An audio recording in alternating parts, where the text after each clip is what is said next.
तो हेलो प्यारे बच्चों, तो आज हम आपके लिए लेकर आ गए हैं हिंदी का मोस्ट वीवीआई ऑब्जेक्टिव। क्या वो हिंदी का जो है मोस्ट वीवीआई ऑब्जेक्टिव लेके आ गए हैं इस वीडियो में। यह वीडियो में पूरा बुक का निचोड़ प्रश्न है। क्या वो बुक का पूरा निचोड़ प्रश्न है, तो आप लोग इस वीडियो को ध्यान से देखिएगा और कलम कॉपी लेकर बैठ जाइए दोस्तों, कि जो क्वेश्चन आप लोगों को नहीं पता है वो आप लोग नोट करते चलिएगा। ओके, तो चलिए करते हैं क्या हिंदी का मोस्ट वीवीआई ऑब्जेक्टिव।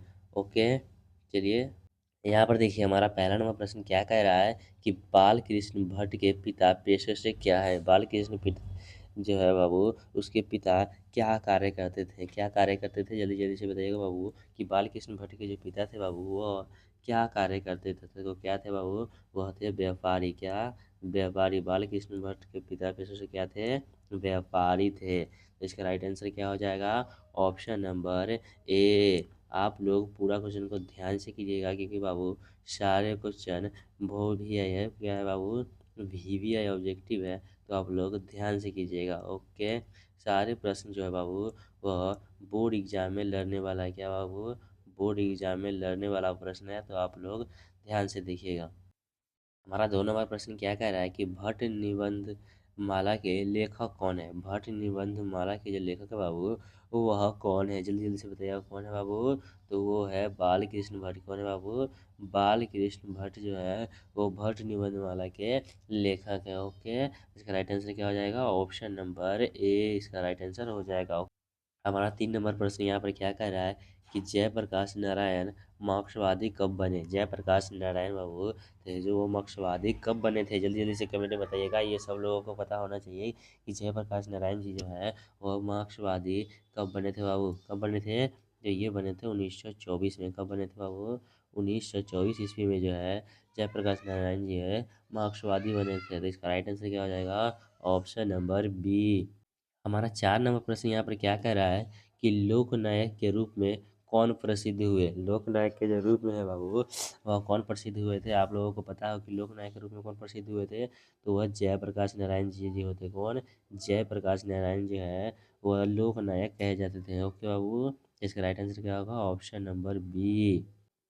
5वां प्रश्न यहाँ पर क्या कह रहा है कि रामधारी सिंह दिनकर के पिता का नाम क्या था। क्या बाबू, रामधारी सिंह दिनकर जी जो है उनके पिता का क्या नाम था बाबू, तो उनके पिता का नाम था बाबू रवि सिंह। क्या बाबू, रवि सिंह जो है उनके पिता का नाम था। रामधारी सिंह दिनकर के पिता का नाम क्या था, रवि सिंह था। तो इसका राइट आंसर क्या होगा, ऑप्शन नंबर ए।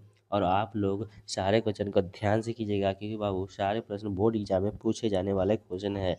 ओके बाबू, तो आप लोग ध्यान से करते रहिएगा। हमारा 6 नंबर प्रश्न यहाँ पर क्या कह रहा है कि अर्धनारीश्वर कब प्रकाशित हुई। अर्धनारीश्वर जो बाबू पाठ है वह कब प्रकाशित हुई थी। कब प्रकाशित हुई थी बाबू, जल्दी जल्दी से बताइएगा कि अर्धनारीश्वर जो पाठ है बाबू वह कब प्रकाशित हुई थी। तो ये हुआ था बाबू 1952 ईस्वी में। कब हुआ था बाबू, 1952 ईस्वी में जो है अर्धनारीश्वर प्रकाशित हुई थी। ओके, इसका राइट आंसर क्या हो जाएगा, ऑप्शन नंबर ए।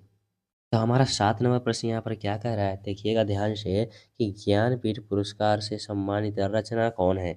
ज्ञानपीठ से सम्मानित जो रचना है बाबू वह कौन है, जल्दी जल्दी से कमेंट में बताइएगा कि ज्ञानपीठ पुरस्कार से जो सम्मानित हुई थी बाबू रचना, वह रचना कौन थी बाबू, जल्दी जल्दी से बताइएगा। तो वह रचना कौन थी बाबू, वह था उवर्सी। क्या था बाबू, उवर्सी जो है वह ज्ञानपीठ पुरस्कार से सम्मानित हुई थी। ओके बाबू, ये ध्यान रखिएगा, यह क्वेश्चन बोर्ड एग्जाम में आने वाला प्रश्न है। ओके बाबू, तो इसका राइट आंसर क्या होगा, ऑप्शन नंबर ए।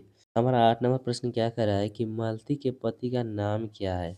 मालती की जो पति है बाबू उसका नाम क्या है, ये सब लोगों को पता होना चाहिए। मालती के पति का नाम क्या था बाबू, तो ये सब लोगों को पता होगा कि मालती के पति का नाम था महेश्वर। क्या था बाबू, महेश्वर जो था मालती के पति का नाम था। तो इसका राइट आंसर क्या होगा, ऑप्शन नंबर बी इसका राइट आंसर हो जाएगा। ओके बाबू, हमारा अगला प्रश्न क्या कर रहा है कि ग्रीन शीर्षक कहानी किस वर्ष लिखी गई थी। ग्रीन शीर्षक कहानी जो है बाबू वह किस वर्ष लिखी गई थी। तो किस वर्ष लिखी गई थी आप लोगों को पता होगा, यह लिखी गई थी 1934 ईस्वी में। क्यों उसमें बाबू, 1934 ईस्वी में जो है वह ग्रीन शीर्षक कहानी लिखी गई थी। इसका राइट आंसर क्या होगा, ऑप्शन नंबर सी।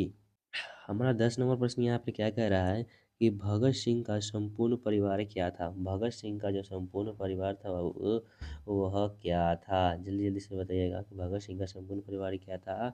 तो वह था स्वाधीनता सेनानी। क्या बाबू? स्वाधीनता सेनानी। आप लोग सारे प्रश्न को देखते चलिएगा और याद करते चलिएगा। ओके बाबू, इसका राइट आंसर क्या हो जाएगा? Option number B.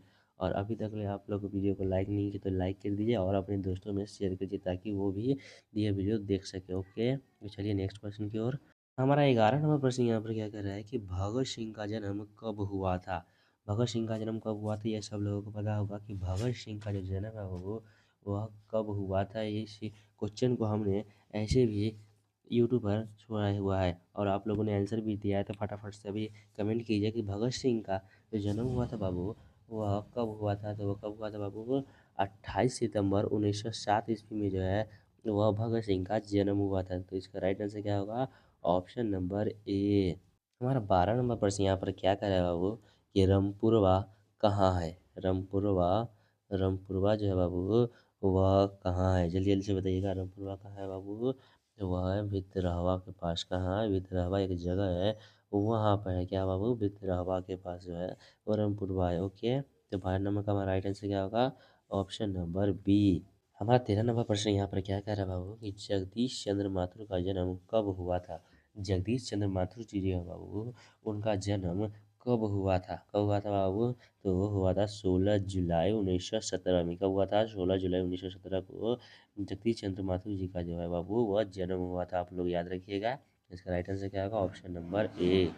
ओके, चलिए नेक्स्ट प्रश्न की ओर। हमारा 14 नंबर प्रश्न यहाँ पर क्या कह रहा है कि गांधी जी की झोपड़ी को किसने जला दिया था। गांधी जी की जो झोपड़ी थी बाबू उसको किसने जला दिया था। तो ये सब लोगों को पता होगा किसने जलाया था। तो एमन साहब के जो कर्मचारी लोग थे उसने जला दिया था। किसने? एमन साहब के कर्मचारी लोग जो थे बाबू उसने गांधी जी की झोपड़ी जला दी थी। ओके, इसका राइट आंसर क्या होगा?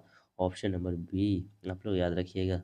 हमारा अगला नंबर प्रश्न क्या कर रहा है बाबू कि मोहन राकेश का जो जन्म हुआ था बाबू वह कहाँ हुआ था। क्या होगा बाबू? मोहन राकेश का जो जन्म हुआ था बाबू वह कहाँ हुआ था। जल्दी जल्दी से बताइएगा। तो मोहन राकेश का जन्म हुआ था बाबू चंडीवाली गली अमृतसर में। क्या बाबू? चंडीवाली गली अमृतसर में। तो इसका राइट आंसर क्या होगा? ऑप्शन नंबर ए, चंडीवाली गली अमृतसर। ओके बाबू।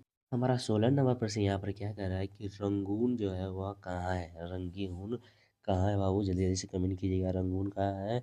तो वो है बाबू वर्मा में। कहाँ है बाबू? वह है वर्मा के पास में है रंगून। ओके बाबू, तो इसका राइट आंसर क्या होगा? Option number B. आप लोग याद रखिएगा। ओके बाबू। हमारा 17 नंबर प्रश्न यहाँ पर क्या कह रहा है कि सिपाही की माँ कौन है।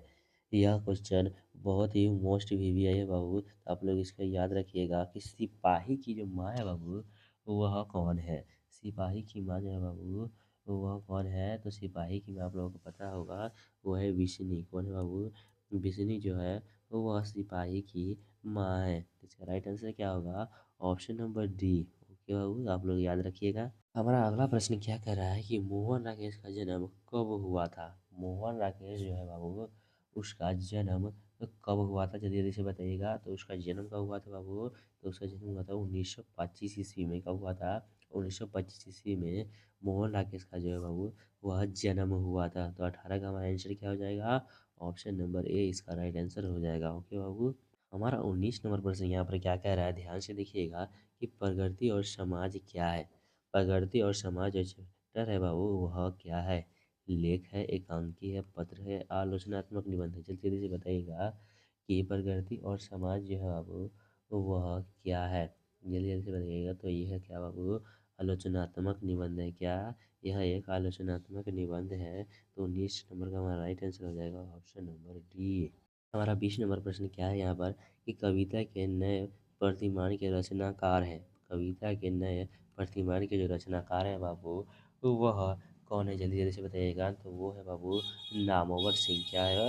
वो हमारे नामवर सिंह जो है कविता के नए प्रतिमान के रचनाकार है। ओके, इसका राइट आंसर क्या होगा? ऑप्शन नंबर बी इसका राइट आंसर हो जाएगा। ओके, हमारा यहाँ पर देखिएगा कि 21 नंबर प्रश्न क्या कर रहा है कि 1955 ईस्वी में परिवेश सम्मान किसे प्राप्त हुआ था। 1955 ईस्वी में जो है बाबू वह परिवेश सम्मान किसे प्राप्त हुआ था। किसे प्राप्त हुआ था? जल्दी जल्दी से बताइएगा 1955 ईस्वी में परिवेश सम्मान किसे प्राप्त हुआ? तो आप लोगों को पता होगा किसे, ओम प्रकाश वाल्मीकि को। किसे बाबू? ओम प्रकाश वाल्मीकि की जो है 1955 ईस्वी में परिवेश सम्मान प्राप्त हुआ था। तो इसका राइट आंसर क्या होगा? Option number D. हमारा 22 नंबर प्रश्न यहाँ पर क्या कर रहा है कि रघुवीर सहाय का जन्म कब हुआ था? रघुवीर सहाय जी जो है बाबू, उसका जन्म कब हुआ था? कब हुआ था बाबू? तो इनका जन्म हुआ था 9 दिसंबर 1929। कब हुआ था? 9 दिसंबर 1929। आप लोग याद रखिएगा। हमारा 23 नंबर प्रश्न यहाँ पर क्या कह रहा है बाबू कि कवि रघुवीर सहाय के पिता का नाम क्या था?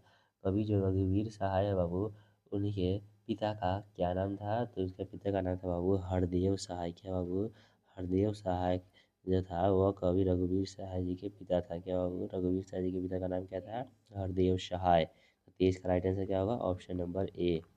24 नंबर प्रश्न यहाँ पर क्या कह रहा है कि हंसते हुए मेरा अकेलापन कब प्रकाशित हुई? हंसते हुए मेरा अकेलापन जो है बाबू, वह कब प्रकाशित हुई थी? कब प्रकाशित हुई थी? तो ये बता 1982 में। कितने बाबू? 1982 ईस्वी में जो है यह प्रकाशित हुई थी। आप लोग याद रखिएगा, यह क्वेश्चन बोर्ड एग्जाम में पूछने वाला है, तो आप लोग इसको नोट करते चलिएगा। तो इसका राइट आंसर क्या होगा? ऑप्शन नंबर बी इसका राइट आंसर हो जाएगा। अगला प्रश्न यहाँ पर देखिए क्या कह रहा है कि भरत जी श्रीवास्तव का किनका मूल नाम है? भरत जी श्रीवास्तव जो है बाबू, वह किनका मूल नाम है? किनका मूल नाम है? आप लोग याद रखिएगा, ये जो है बाबू मल्यज का। किनका? मल्यज का जो मूल नाम है वो भरत जी श्रीवास्तव है। इनका फुल नाम क्या है? मल्ल भरत जी श्रीवास्तव। आप लोग ध्यान से रखिएगा। इसका राइट आंसर क्या होगा? Option number D. हमारा अगला प्रश्न क्या कह रहा है यहाँ पर कि तीरिक्ष शीर्षक कहानी के लेखक हैं। तीरिक्ष जो शीर्षक कहानी है बाबू, उसके लेखक कौन है बाबू? तो ये कौन है बाबू? उदय प्रकाश। कौन है बाबू? उदय प्रकाश जो है वह तीरिक्ष शीर्षक कहानी को लिखे हुए हैं। इसका राइट आंसर क्या होगा? Option number B. हमारा अगला प्रश्न देखिएगा बाबू, और आप लोग अपने कलम कॉपी में नोट करते चलिएगा, और हमारे आंसर करने से पहले आप लोग कमेंट में आंसर देने का प्रयास कीजिएगा, ताकि आपको पता चल सके कि आप लोग अभी तक कितनी तैयारियां कर चुके हैं। क्या बाबू? कितनी तैयारियां कर चुके हैं? आप लोगों को कितना स्कोर होता है आप लोग कमेंट में ज़रूर बताइएगा। ओके बाबू। तो हमारा 27 नंबर प्रश्न यहाँ पर क्या कह रहा है कि उदय प्रकाश का जन्म कब हुआ था? उदय प्रकाश जी जो है बाबू, उनका जन्म कब हुआ था बाबू? तो उनका जन्म आप लोगों को पता होगा 1952 ईस्वी में हुआ था। कब हुआ था बाबू? 1952 ईस्वी में जो है उदय प्रकाश जी का जन्म हुआ था। राइट आंसर हो जाएगा ए यहाँ पर। हमारा 28 नंबर प्रश्न यहाँ पे क्या है? घास में डूबा आकाश किसकी रचना है? घास में डूबा आकाश जी जो है बाबू, वह किसकी रचना है? तो ये किसकी रचना है बाबू? आप लोगों को पता होगा, ये अशोक वाजपेयी की रचना है। किसकी? अशोक वाजपेयी जी की रचना है कि घास में डूबा आकाश जो है अशोक वाजपेयी की रचना है। ओके, तो यहाँ राइट आंसर क्या होगा? Option number A. हमारा 29 नंबर प्रश्न यहाँ पर देखिएगा, जय कृष्ण मूर्ति किस रूप में देखे जाते हैं? जय कृष्ण मूर्ति जो है बाबू, वह किस रूप में देखे जाते हैं? किस रूप में देखे जाते हैं? जल्दी बताइएगा। तपस्वी के दूसरे बुद्ध सुकरात या महामिशी। जल्दी जल्दी बताइएगा कि जय कृष्ण मूर्ति जो है बाबू, वह किस रूप में देखे जाते हैं? किस रूप में देखे जाते हैं? तो आप लोगों को पता होगा, वह देखे जाते हैं महानिशी। क्या बाबू? महानिशी के रूप में वह देखे जाते हैं। इसका राइट आंसर क्या होगा? Option number A. यहाँ पर 30 नंबर प्रश्न देखिएगा, और लास्ट प्रश्न क्या कर रहा है कि गध का विकास किस काल में हुआ? यह बहुत ही मोस्ट इम्पोर्टेंट क्वेश्चन है बाबू। मोस्ट इम्पोर्टेंट क्वेश्चन था, आप लोग देखते चलिएगा कि गध का जो विकास हुआ था बाबू, वह किस काल में हुआ था? यह बार बार पूछे जाने वाला प्रश्न है, तो आप लोग ध्यान से देखिएगा कि गध का विकास जो हुआ था बाबू किस काल में हुआ था? तो वह आधुनिक काल में हुआ था बाबू, आधुनिक काल में हुआ था। ये आप लोग याद रखिएगा। इसका राइट आंसर क्या हो जाएगा? Option number D. और आप लोग कमेंट ज़रूर बताइएगा कि आप लोगों को 30 में से कितना स्कोर कर पाए। और अगर आप लोगों की अभी तैयारी नहीं हो चुकी तो कोई बात नहीं है, आप लोग हमारे साथ ऐसे ही जुड़े रहिए, आप लोगों की फुल तैयारी हो जाएगी। और हिंदी में आप लोगों को किसी भी प्रकार की समस्या नहीं आने वाली है। ओके बाबू।